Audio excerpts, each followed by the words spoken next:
Hey booktube, it's Mickey and it is Vita day number 7 and I am here today to do a book tag. I'm going to do the New York Times by the book tag, which was started by Marie Berg several months ago, and I am extremely late to the party. Everybody and their mama has already done this tag. I was tagged by Didi at Brown Girl Reading like months and months ago, but like they say, it's better late than never. So I'm gonna go ahead and just launch into the tag because there's a whole bunch of questions in this mug.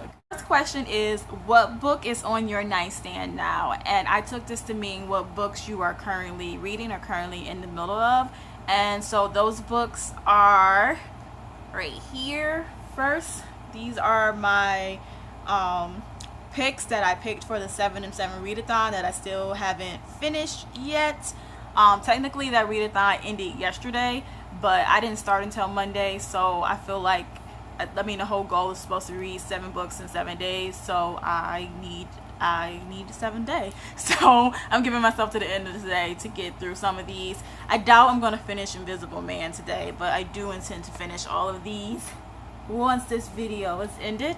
So you can check out my outbox video from Monday if you want to hear more about these books. I'm also in the middle of White Girls by Hilton Oz, which I actually started reading in February. It's an essay collection though, and so it's a type of book that is really easy for me to put down and then forget about it. It's not that it's bad, it's actually there's some really great essays in here. I just haven't looked at it again in like months, so I do need to finish this really soon. And I also am in the middle of The Trip to Echo Spring on Writers and Writing by Olivia Lang. I started this in a couple of months ago, and I had to return it to the library because it had a hold on it, and then I just got it back, so I need to finish that. It's an interesting book. It's looking at writers like Hemingway, F. Scott Fitzgerald, Tennessee Williams, and their relationship to alcoholism. So I'll probably do a review of it whenever I finish it. The next question, number 2, is what was the last truly great book that you read? I guess the last truly great book I read would probably be The Story of a New Name by Elena Ferrante. I posted a review of it earlier this week. I've been telling commenters that just for some reason I seem to feel like a really strong kinship with the protagonist from that book, and it's just a book that I really like and have been really impressed by. I also really liked We Need to Talk About Kevin by Lionel Shriver. So those are the last 2 really great books I've read recently. If you could meet any writer, dead or alive, who would it be and what would you want to know? If I could meet any writer, dead or alive, well, any writer dead, both writers would be playwrights, and I would want to meet August Wilson, who wrote his Pittsburgh play cycle, and I would just want to talk to him about craft and art and what it was like to write those 10 plays that he wrote. And he just also really had really interesting thoughts on the African American experience and really interesting thoughts on our history and so on and so forth. So I really just want to sort of pick his brain about those type of things. And then the second person who I'd like to meet is Susan Laurie Parks. I watched a documentary or some special on her or something when I was in my master's program, and she was just a weird, quirky, super fascinating person, and she had such this really engaging way of talking about writing. And so I would really like to meet her and just talk to her about craft and things of that sort. So those would be the 2 authors who, if I could meet them, I would like to do so. What books might we be surprised to find on your shelves? I don't really feel like anybody would be surprised to see anything on my shelves. I read really widely and quite diversely when it comes to genre. I guess the only book I could think of is this book right here, because I'm just surprised that it's on my shelf, and that is The Memory Keeper's Daughter by Kim Edwards. I actually saw the Lifetime movie adaptation of this book, and like it's written in the same vein as books by books like Jodi Picoult type books, which are not really my thing. And so I don't even know why I have this. I think this is my sister's book. Like, I don't know. Like, I have no idea where this came from. So this might be the book that people would be surprised that it's on my shelf, because I'm surprised it's there. How do you organize your personal library? Right now, I don't. I used to have it organized by alphabetical order. But then I got more books than my shelves could actually hold, and now it's just a mess, and I basically just put all the books in where they fit in. So yeah, it's not really organized. What book have you always meant to read and haven't gotten around to yet? Anything you feel embarrassed never to have read? That would be Moby Dick. Moby Dick by Herman Melville. Every year I say this is a year that I'm going to read Moby Dick, and every year I fail. I'm pretty sure I'm gonna fail again this year. I said I was gonna buy myself like a really pretty copy of it, like a pretty, maybe like a super expensive copy of it, to try and force myself to pick it up. But yeah, I haven't read it yet. I do have a very strong fear that I won't like it, but it's a favorite book of so many people that I know, and I do want to at least have had the experience of having attempted to read it, even attempting to. Yeah, I want to have had the experience of attempting to read it, even if it turns out to be the disappointment that I kind of expected it might be. I still want to give it a shot. I just don't know when that's gonna happen. And I am really embarrassed that I haven't read it, because I promised several people that I was gonna read it, and no, hasn't happened yet. Disappointing, overrated, just not good. What book did you feel you were supposed to like but didn't? And do you remember the last book you put down without finishing? Last book I put down without finishing was Gone with the Wind. I kind of made a whole discussion video about that. I'll link it somewhere. But disappointing and overrated, just not good. A book I felt like I was supposed to like but didn't. I'm actually going to go with an author here, and that author is Brandon Sanderson. I thought that I was going to like him. I mean, maybe not love him, but at least kind of like him, because he is so well loved in the BookTube community, and a lot of people whose opinions I really trust really like him, but I'm just not a fan. I tried to read Mistborn, and I found it kind of youngish, really, and I thought the protagonist in that book was really, really boring. And just not that compelling of a character, so I never even finished that one. And then I tried to read The Way of Kings, and I read several hundred pages of that novel, and nothing happened. It felt like the story was moving so slowly, and I was just like, I ended up quitting that novel. Also, I don't know, I don't find his writing to be that impressive, and I don't find his characters always that compelling. I think the world building is interesting sometimes, but I feel like it goes a little overboard.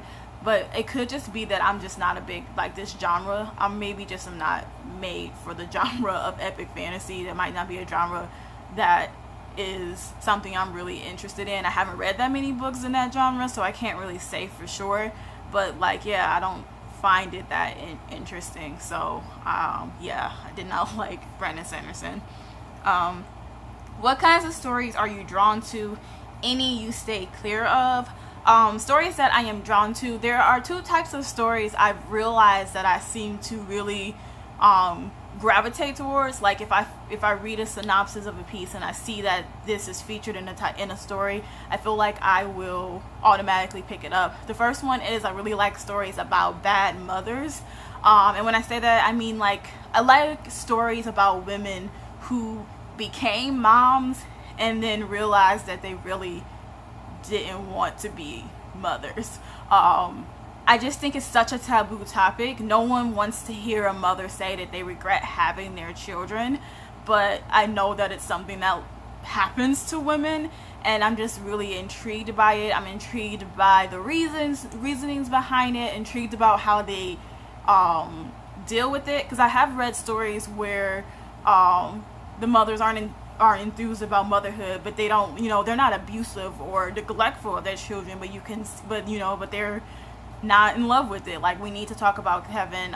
Eva definitely was not impressed with motherhood once she became a mother. Or Gari and Juniper Lahiri's, what's the name of the book? It's not An Unaccustomed Earth. It's the other one. I will put the title somewhere up here because I cannot remember it right now. But she has a character that became a mother, and she just sucked at it. She just didn't like it. It didn't turn out to be something that was for her.